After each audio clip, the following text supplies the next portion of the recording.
Chapter 4 Divya ज्ञान, श्लोक संख्या 7। इसमें क्या बता रहे हैं? यदा यदा ही धर्मस्य ग्लानिर्भवति भारत, अभ्युत्थानमधर्मस्य तदात्मानं सृजाम्यहम्। हे भरतवंशी, जब भी और जहां भी धर्म का पतन होता है और अधर्म की प्रधानता होने लगती है, तब तब मैं अवतार लेता हूँ। तात्पर्य प्रभुपाद जी के द्वारा। यहाँ पर सृजाम शब्द महत्वपूर्ण है। सृजाम सृष्टि के अर्थ में नहीं प्रयुक्त हो सकता, क्योंकि पिछले श्लोक में के अनुसार भगवान के स्वरूप या शरीर की सृष्टि नहीं होती, क्योंकि उसके सारे स्वरूप शाश्वत रूप से विद्यमान रहने वाले हैं। अतः सृजाम का अर्थ है कि भगवान स्वयं यथा रूप में प्रकट होते हैं। यद्यपि भगवान कार्य कर्म अनुसार अर्थात ब्रह्मा के एक दिन में 7वें मनु के 28वें युग में द्वापर के अंत में प्रकट होते हैं, किंतु वे इस नियम का पालन करने के लिए बाध्य नहीं है, क्योंकि वे स्वेच्छा से कर्म करने के लिए स्वतंत्र हैं। अतः जब भी अधर्म की प्रधानता तथा धर्म का लोप होने लगता है, तो वे स्वेच्छा से प्रकट होते हैं।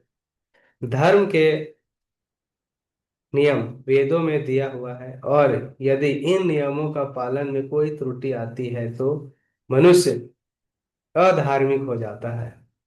भगवत गीता में बताया गया है, ऐसे नियम भगवान के नियम है। केवल भगवान ही किसी धर्म की व्यवस्था कर सकते हैं। वेद भी मूलतः ब्रह्मा के हृदय में से भगवान द्वारा उच्चतर माने जाते हैं। अतः धर्म के नियम भगवान के प्रत्यक्ष आदेश है। भगवत गीता में अधोपांत इन्हीं नियमों को संकेत है। वेदों का उद्देश्य परमेश्वर के आदेश अनुसार ऐसे नियमों की स्थापना करना है, और गीता के अंत में भगवान स्वयं आदेश देते हैं कि सर्वोच्च धर्म उनकी ही शरण ग्रहण करना है। वैदिक नियम जीवन को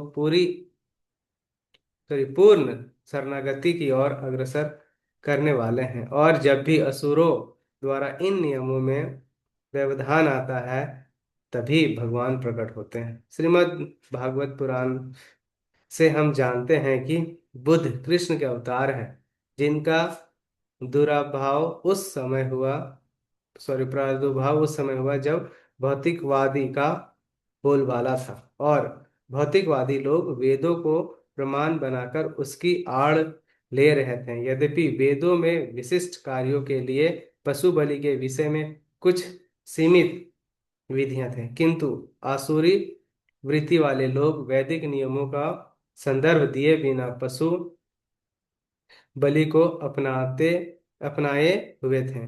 भगवान बुद्ध इस अनाचार को रोकने तथा अहिंसा के वैदिक नियमों की स्थापना करने के लिए अवतरित हुए। अतः भगवान के प्रत्येक अवतार का विशेष उद्देश्य होता है, और इन सब का वर्णन शास्त्रों में हुआ है। यही तथ्य है कि केवल भारत ही धरती में भगवान अवतरित होते हैं। वे कहीं भी और किसी भी काल में इच्छा होने पर प्रकट हो सकते हैं। वे प्रत्येक अवतार लेने पर धर्म के विषय में उतना ही कहते हैं जितना कि उस परिस्थिति में जन समुदाय विशेष समझ सकता है, लेकिन उद्देश्य एक ही रहता है, लोगों को ईश्वर भावना भावित करना तथा धार्मिक नियमों के प्रति आज्ञाकारी बनाना। कभी भी वे स्वयं प्रकट होते हैं तो भी कभी अपने प्रामाणिक प्रतिनिधित्व को अपने पुत्र या दास के रूप में भेजते हैं, या वेश बदलकर स्वयं ही प्रकट होते हैं। भगवत गीता के सिद्धांत अर्जुन से कहे गए थे, अतः वे किसी भी महापुरुष के प्रति हो सकते थे, क्योंकि अर्जुन संसार के अन्य भागों का सामान्य पुरुष की अपेक्षा अधिक जागरूक था। 2 और 2 मिलकर चार होते हैं। यह गणितीय नियम प्राथमिक प्राथमिक कक्षा के विद्यार्थी के लिए उतना ही सत्य है जितना कि उच्च कक्षा विद्यार्थी के लिए। तो भी गणित उच्चतर तथा निम्नतर का होता है। अतः भगवान प्रत्येक अवतार में एक जैसा सिद्धांतों की शिक्षा देते हैं जो परिस्थितियों के अनुसार उच्च या निम्न प्रतीक होते हैं। जैसे कि आगे बताया जाएगा, धर्म के उच्चतर सिद्धांत चारों वर्णाश्रमों को स्वीकार करने से प्रारंभ होता है और अवतारों का एकमात्र उद्देश्य सर्वत्र कृष्ण भावनामृत को उद्बोधित करना है। परिस्थितियों के अनुसार यह भावनामृत प्रकट तथा अप्रकट होता है। तो यहाँ पे क्या बोल रहा है कि भगवान कब आते हैं? तो जब हमारा संसार क्या हो जाता है, अधर्मियों पे चलना चलना चालू हो जाता है, मतलब पाप कर्म ज्यादा बहुत अधिक बढ़ जाता है, तो भगवान फिर स्थापना करने के लिए फिर से अवतरित होते हैं। और भगवान कोई भी रूप में अवतरित हो सकते हैं। जैसे इमेज में हम लोग देख सकते हैं, भगवान एकदम शुरू में क्या इनिशियल स्टेज में कृष्ण है, फिर विष्णु, विष्णु से फिर देखो कितना सारा रूप है, वरादेव में आते हैं, फिर विष्णु के रूप में लगते हैं, फिर चतुष कुमार के रूप में आते हैं, नारद मुनि वगैरह, फिर मत्स्य अवतार है, कूर्म अवतार है ना, मोहिनी अवतार है, कितना सारा भगवान, भगवान को जब मन करता है, जैसा मन करता है वो अवतार लेते हैं। लेकिन भगवान का ज्ञान बोलता है कि इनिशियल स्टेज जो है शुरू का, वही लास्ट में भी ज्ञान देते हैं। लेकिन हाँ, जैसे बोला कि 1+1 क्या होता है, 2 होता है, तो एक LKG का भी बच्चा जानता है और 12th क्लास का भी बच्चा जानता है। लेकिन इसमें क्या हो रहा है, लेवल लेवल समझने का लेवल दोनों का एकदम अलग अलग होगा। तो भगवान जब भी अलग अलग अवतार में आएंगे तो कुछ ना कुछ मीनिंगफुल रहता है। जैसे बुद्ध, भगवान बुद्ध के रूप में आते हैं, तो इसमें क्या बता रहे हैं कि वो समय आते हैं जब लोग धर्म के नाम पे कुछ भी कर लेता था, है ना। तो धर्म को एज ए गलत कोट करके लोग बलि का प्रथा या फिर और भी बहुत सारा कुप्रथा को स्टार्ट कर देते। तो फिर जब आते हैं ये जब बुद्ध अवतार में, तो क्या बोलते हैं, एकदम सब चीज मना करते हैं। वो बोलते हैं कि ना, ये सब गलत है एकदम, इसको क्या बोलते हैं, उस शास्त्र को ही पूरा गलत ठहराते हैं। अभी जैसे हम लोग बुद्ध वाला जो कंसेप्ट को मानेंगे, तो लोग कोई फिलोसफी स्क्रिप्चर को नहीं मानता, वो लोग अपने हिसाब से सब कुछ चलता है, तो सब कुछ गलत कर दिया, है ना। तो यहाँ पे यही बताया गया है। ठीक है, समझ में आया? और डिटेल में देखते हैं यहाँ पे। ये तो पूरा सिलेबस ही देखा जाए तो एक तरह का ट्रांसेंडेंटल नॉलेज के बारे में दिया है। Manifestation, purpose of the Lord appearance, क्यों आते हैं, establishing the principle of the धर्मार्थ। लॉर्ड भगवान का आने का क्या पर्पस है, ताकि फिर से धर्म का जो प्रिंसिपल है हमारा, रूल रेगुलेशन, उसको सेटअप हो सके। प्रीडोमिनेंस, और एक होता है disappearance of the truth of the religion, दो चीज के कारण फिर से रिलीजन को सेटअप करने के लिए। और देखो स्क्रिप्चर भी दिया हुआ है, क्या है, essential principle of the religion और हाईएस्ट प्रिंसिपल, जो हमारा भगवत गीता 18.66 में देखेंगे। ठीक है, उसके बाद फिर से हम लोग ये सतयुग वाला जाएंगे, त्रेता युग में कितना कितना एज का था। चलो ठीक है, नेक्स्ट श्लोक हम लोग देखते हैं, श्लोक संख्या 8। 8 में क्या बता रहे हैं, परित्रणाय साधूनां विनाशाय दुष्कृताम धर्म संस्थापनाय संभवानि युगे युगे। इसमें क्या होता है, भक्तों का उद्धार करने, दुष्टों का विनाश करने तथा धर्म की फिर से स्थापना करने के लिए मैं हर युग में प्रकट होता हूँ। तो पहला हम लोग क्या देखा है, जहाँ पे क्या होगा, धर्म की हानि होगा, और भगवान क्या करते हैं, धर्म को बचाने के लिए और अधर्मी को मारने के लिए अवतार लेते हैं। फिर दूसरा, भक्त का उद्धार करने के लिए, जैसे भक्त का उद्धार करने के लिए हम लोग ध्रुव का देखेंगे, प्रहलाद महाराज का देखेंगे, कैसे भगवान छोटा बच्चा के लिए भगवान आते हैं। और जो बदमाश होता है, दुष्टों का विनाश करने के लिए, जैसे विनाश करने के लिए किनका विनाश की,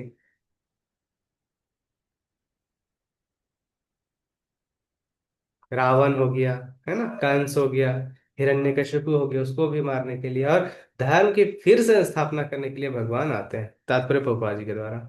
भगवद गीता के अनुसार साधु पवित्र पुरुष कृष्ण भावनाभावित व्यक्ति है। बोल रहा है क्या, साधु और फिर पवित्र पुरुष कौन है, जो कृष्ण भावना भावित व्यक्ति है। अधार्मिक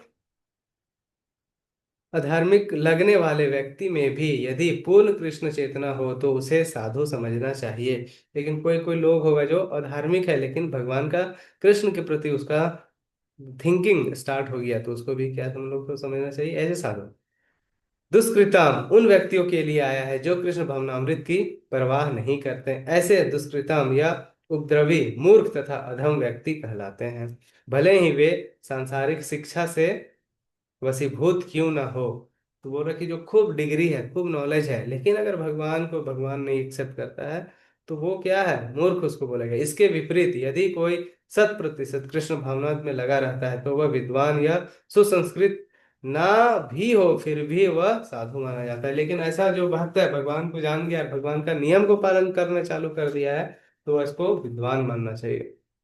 जहां तक अपनी अनिश्वरवादियों का प्रश्न है, भगवान के लिए आवश्यक नहीं कि वे इनके विनाश के लिए उस रूप में अवतरित हों जिस रूप में वे रावण तथा कंस का वध करने के लिए हुए थे।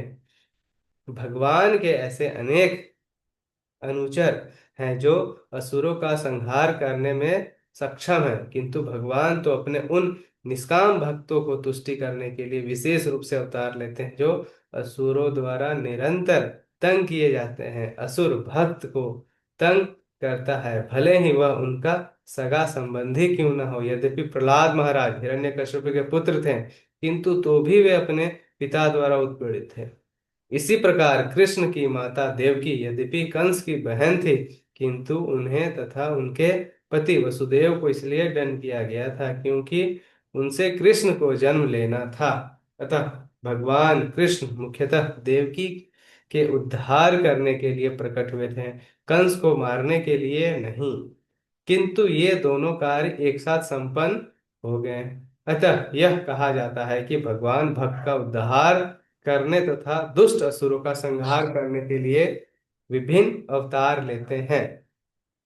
कृष्णदास कविराज कृत चैतन्य चरितमृत में निम्नलिखित श्लोक में इसके बारे में दिया गया है। क्या दिया है? अवतार अथवा ईश्वर का अवतार भगवत धाम से भौतिक प्रकट हेतु है। ईश्वर का वह विशिष्ट रूप जो इस प्रकार अवतरित होता है अवतार कहलाते हैं। ऐसे अवतार भगवत धाम में स्थिर रहते हैं। जब वे भौतिक सृष्टि में उतरते हैं तो उसे अवतार कहा जाता है। तो बता रहे हैं कि भगवान को जरूरी नहीं है कि बार बार भगवान क्या करें, जन्म लेना पड़े। भगवान को जन्म लेने, सॉरी, भगवान को जन्म अवतार लेने का दरकार नहीं है दुष्टों को मारने के लिए। भगवान को जो पार्षद है, भगवान वो उधर ही बैठे बैठे क्या अपना एक ताली बजा कहीं बड़े से बड़ा राक्षस का वध कर सकते हैं। लेकिन भगवान क्यों आते हैं? अपना भक्त को उद्धार करने के लिए, और उद्धार के साथ दुष्ट को भी पनिशमेंट भी दे देते हैं। तो भगवान को मारना, राक्षस को बहुत बड़ा बात नहीं, भगवान चुटकी में ऐसा ऐसा राक्षस को मार सकते हैं। या फिर भगवान या फिर उनका जो पार्षद है, भगवान का जो भक्त है, उनके पास इतना पावर है कि वो राक्षस का खुद ही वध कर सकते हैं। लेकिन भगवान क्या अपना भक्त से मिलने के लिए बोल सकते हैं कि अवतार लेते हैं। अवतार का मतलब क्या होता है? अवतार अथवा ईश्वर का अवतार भगवत धाम से भौतिक प्रकट हेतु होता है। ईश्वर का वह विशिष्ट रूप जो इस प्रकार अवतरित होता है, मतलब भगवान ही है। भगवान अपना संसार से जब हमारा भौतिक संसार में आते हैं तो उसी को अवतार बोला गया है। ऐसा अवतार भगवत धाम से स्थिर रहते हैं, वे भौतिक सृष्टि में उतरते हैं तो उसे अवतार कहा जाता है। मतलब जैसे वो अपना घर से हम लोग के इधर सृष्टि में आते हैं, पृथ्वी में आते हैं, तो उसको अवतार बोला गया। अवतार कई तरह से होते हैं, यथा पुरुष अवतार, गुणावतार, लीला अवतार, सत्ता अवेश अवतार, मनवंतर अवतार या फिर युगावतार। इन सब का इस ब्रह्मांड में क्रमानुसार अवतरण होता है, किंतु भगवान कृष्ण आदि भगवान है। लेकिन बोल रहा है ये सब भगवान क्या होता है, अलग अलग फॉर्म में रहते हैं, लेकिन भगवान का एकदम इनिशियल स्टेज है, फर्स्ट फॉर्म है, वही है कौन है? कृष्ण आदि भगवान है। समस्त अवतारों के उद्गम है भगवान कृष्ण ही ओरिजिनल फॉर्म है। फिर वहां से भगवान क्या करते हैं, अलग अलग अलग अलग अपना अवतरित होते हैं। भगवान श्री कृष्ण शुद्ध भक्तों की चिंताओं को दूर करके विशिष्ट प्रयोजन से अवतार लेते हैं जो उन्हें उनकी मूल वृंदावन लीलाओं के रूप में देखने में उत्सुक रहते हैं। अतः कृष्ण अवतार का मूल उद्देश्य अपने निष्काम भक्तों को प्रसन्न करना है। भगवान का वचन है कि वे प्रत्येक युग में अवतरित होते रहते हैं, हर युग में भगवान अवतरित होते हैं। इससे सूचित होता है कि वे कलयुग में भी अवतार लेते हैं। जैसे ही श्रीमद् भागवतम में कहा गया है कि कलयुग में अवतार भगवान चैतन्य महाप्रभु हैं, जिन्होंने संकीर्तन आंदोलन के द्वारा कृष्ण पूजा का प्रसार किया है, पूरे भारत में कृष्ण भावनामृत का विस्तार किया है। उन्होंने यह भविष्यवाणी की कि संकीर्तन की यह संस्कृति सारे विश्व के नगर नगर तथा ग्राम ग्राम में फैलेगी। मतलब हर गांव, हर जगह फैलेगी भगवान का संकीर्तन करना। भगवान चैतन्य को गुप्त रूप में, किंतु प्रकट रूप में नहीं। भगवान ने ये किसको बोला, क्या गुप्त रूप में रखा गया। वो जैसे हम लोग बोलते थे कि भगवान का 10 अवतार है, तो 10 ही अवतार नहीं, भगवान का बहुत सारा अवतार है। किसी किसी को गुप्त रखा गया है, जिसको शास्त्र में उल्लेख नहीं किया गया। उपनिषदों, महाभारत तथा भागवत जैसे शास्त्रों में गुह्य अंशों में वर्णित किया गया है, लेकिन ऐसा नहीं, कोई कोई शास्त्र में दिया गया है, लेकिन उसको डिटेल में पढ़ेंगे तब समझ में आएगा। भगवान कृष्ण के भक्तगण भगवान चैतन्य के संकीर्तन आंदोलन द्वारा अत्यधिक आकर्षित रहते हैं। भगवान का यह अवतार दुष्टों का विनाश नहीं करता, अपितु अपनी अहेतुकी कृपा से उनका उद्धार करते हैं। और कुछ कुछ भगवान आते हैं क्यों, जैसे चैतन्य महाप्रभु के रूप में आए, वो क्या किया, वो दुष्टों को संहार करने के लिए नहीं आए, वो बस खाली उद्धार करने के लिए आए हैं, और सबको भगवान का भक्ति करने सिखाए, और फिर इधर से चले गए। नेक्स्ट श्लोक संख्या 9। इसमें बता रहे हैं, जन्म कर्म च में दिव्यम। हे अर्जुन, जो मेरे आविर्भाव तथा कर्मों की दिव्य प्रकृति को जानता है, वह इस शरीर को छोड़ने पर इस भौतिक संसार में पुनः जन्म नहीं लेता, अपितु मेरे सनातन धाम को प्राप्त होता है। देखो, वेरी वेरी इंपॉर्टेंट चीज, बस इतना ही चीज हम लोग सीख लेंगे, नहीं श्लोक कंप्लीट हो गया। क्या बोल रहे हैं फिर से, हे अर्जुन, जो मेरे आविर्भाव तथा कर्मों की दिव्य प्रकृति को जानता है। भगवान जब आते हैं, यहाँ पे अवतरित होते हैं, और फिर भगवान का जो एक्टिविटी है वो दिव्य है, वो ही अगर आदमी वो समझ गया ना कि भगवान ऐसा क्यों कर रहे हैं, क्या रीजन है वगैरह वगैरह, बोलता है इस शरीर को छोड़ने पर इस भौतिक संसार में पुनः जन्म नहीं लेता। मतलब दोबारा उसको जन्म फिर इधर नहीं होने वाला, मतलब उसको भगवान खुद अपने पास लेंगे, अभी तो मेरे सनातन धाम को प्राप्त होता है। तात्पर्य प्रभुपाद जी के द्वारा 6 श्लोक में भगवान के दिव्य धाम से उनके अवतार की व्याख्या हो चुकी है। जो मनुष्य भगवान के आविर्भाव के सत्य को समझ लेता है, वह इस भव बंधन से मुक्त हो जाता है, और इस शरीर को छोड़ते ही वह तुरंत भगवान के धाम को लौट जाता है। भव बंधन से जीव की ऐसी मुक्ति सरल नहीं है। निर्विशेषवादी तथा योगी जन पर्याप्त कष्ट तथा अनेकानेक जन्मों के बाद ही मुक्ति प्राप्त कर पाते हैं। इतने पर भी उन्हें जो मुक्ति भगवान के निराकार ब्रह्म ज्योति में ददात में प्राप्त करने के रूप में मिलती है, वह आंशिक होती है।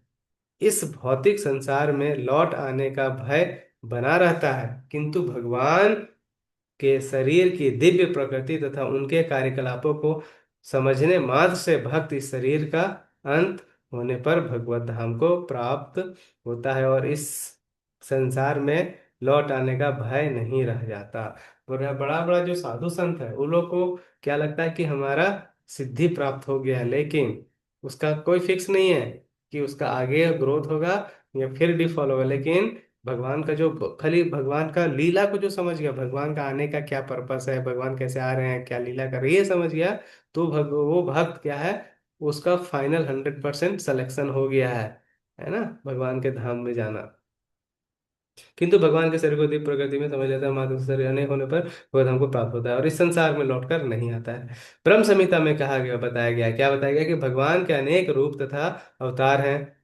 यद्यपि भगवान के अनेक दिव्य रूप हैं, किंतु फिर भी वे अद्वैत भगवान हैं। अद्वैत मतलब कल बताए थे कि भगवान इस जगत में होते हुए भी नहीं है। इस तथ्य को विश्व विश्वास पूर्वक समझना चाहिए। यद्यपि इस संसारिक विद्वानों तथा ज्ञान योगियों के लिए अगम्य है, जैसे कि वेदों में कहा गया है। बोल रहा है बहुत संसार के जो विद्वान है, ज्ञानी पुरुष है, वो इसको नहीं समझने वाला। एको देवो नित्य लीला निरुक्तो भक्त व्यापी हृदयंतराम। हे भगवान, सॉरी, एक भगवान अपने निष्काम भक्तों के साथ अनेकानेक दिव्य रूप में सदैव संबंधित हैं। इस वेद वचन की स्वयं भगवान ने गीता के इस श्लोक में पुष्टि की है, जो इस सत्य को वेद तथा भगवान के प्रमाण के आधार पर स्वीकार करता है और शुष्क चिंतन में समय नहीं गवाता, वह मुक्ति की चरम सिद्धि प्राप्त करता है।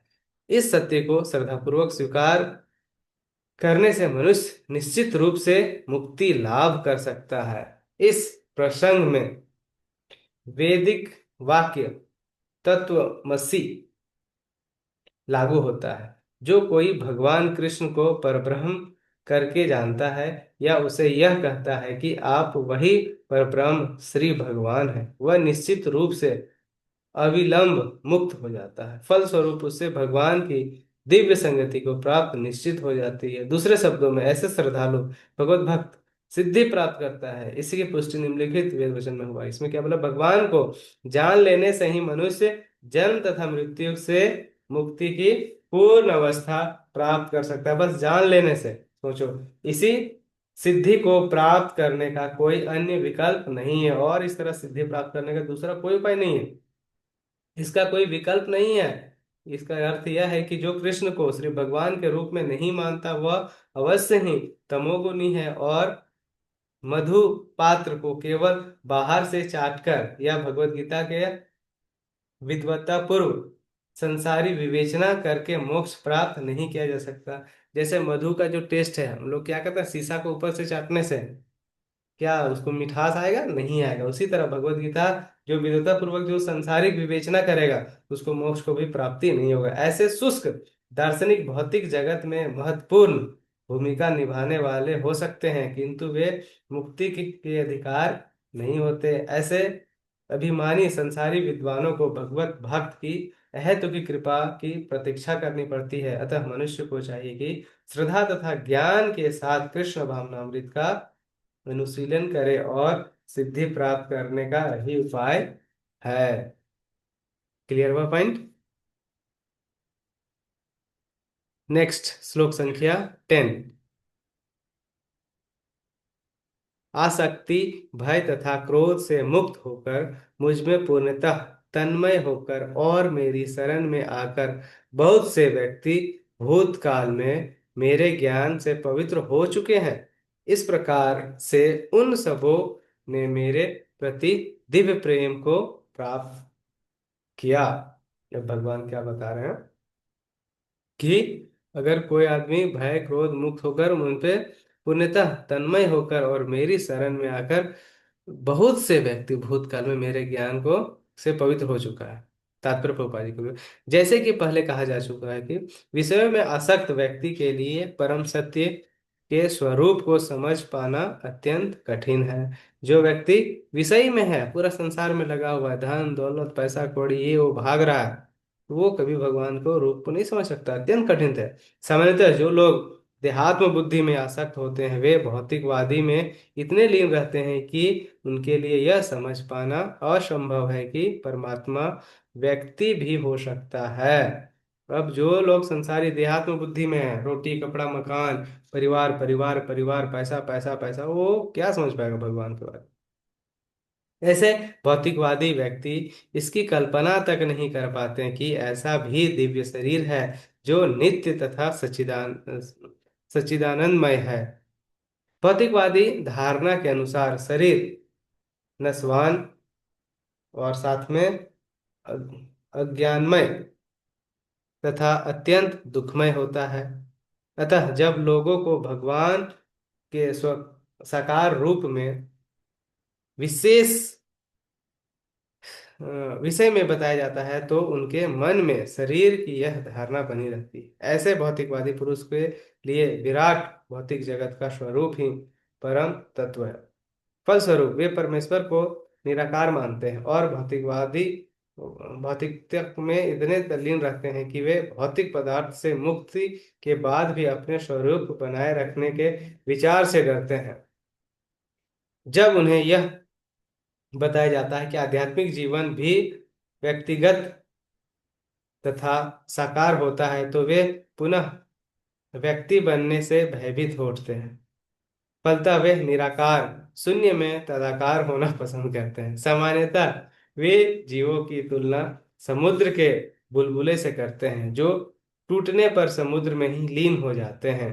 पृथक व्यक्तित्व से रहित आध्यात्मिक जीवन की यही चरम सिद्धि है। यह जीवन की भयावह अवस्था है जो आध्यात्मिक जीवन के पूर्ण ज्ञान से रहित है। इसके अतिरिक्त ऐसे बहुत से मनुष्य हैं जो आध्यात्मिक जीवन को तनिक भी नहीं समझ पाते। अनेक वेदों तथा दार्शनिक चिंतन की विविध विसंगतियों से परेशान होकर वे ऊब उठते हैं और या क्रूर हो जाते हैं और मूर्खतावश यह निष्कर्ष निकालते हैं कि परम कारण जैसा कुछ नहीं है, अतः प्रत्येक वस्तु अंतोगत्वा शून्य है। ऐसे लोग जीवन की रुग्ण अवस्था में होते हैं। कुछ लोग भौतिकता में इतने आसक्त रहते हैं कि वे आध्यात्मिक जीवों की ओर कोई ध्यान नहीं देते, और कुछ लोग तो निराशवश सभी प्रकार के आध्यात्मिक चिंताओं से क्रुद्ध होकर प्रत्येक वस्तु पर अविश्वास करने लगते हैं। इस अंतिम कोटि के लोग किसी न किसी मादक वस्तु का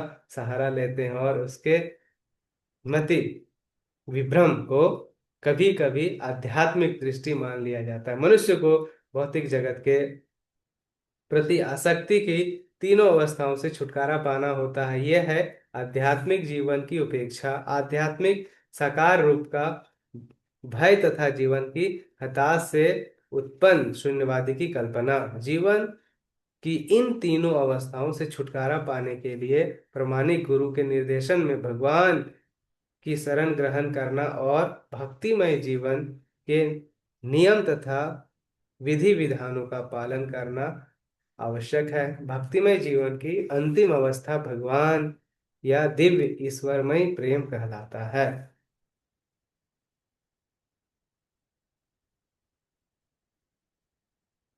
इसके बाद है, प्रारंभ में आत्मा आत्म साक्षात की सामान्य इच्छा होनी चाहिए। इसे मनुष्य ऐसे व्यक्तियों की संगति करने का प्रयास करते हैं जो आध्यात्मिक दृष्टि से उठे हुए हैं। अगली अवस्था में गुरु से दीक्षित होकर नव दीक्षित भक्त उसके आदेश अनुसार भक्ति योग प्रारंभ करता है।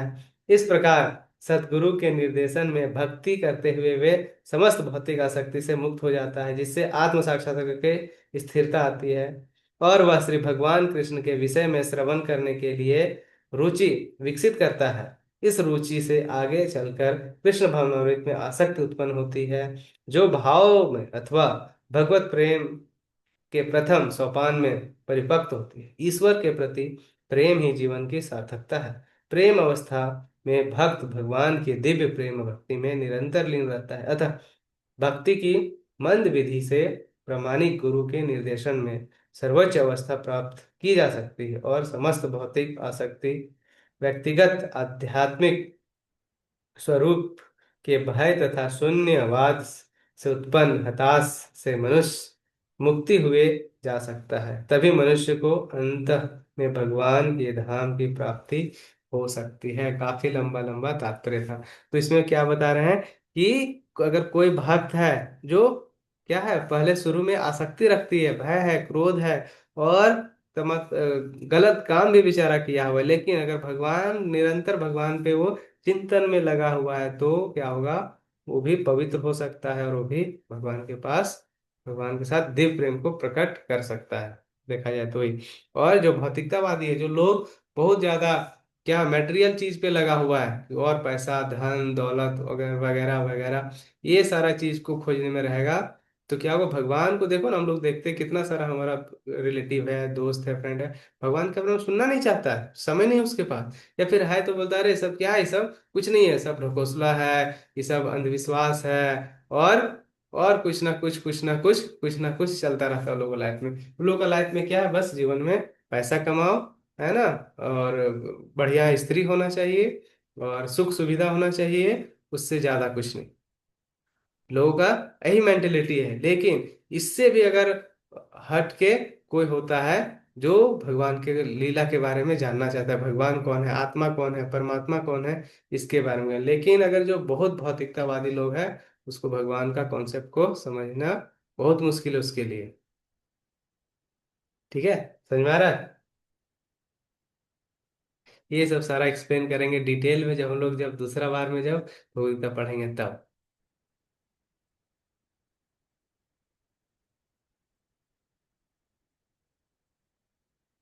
ठीक है, किन्हीं को कुछ सवाल है तो पूछ सकते हैं।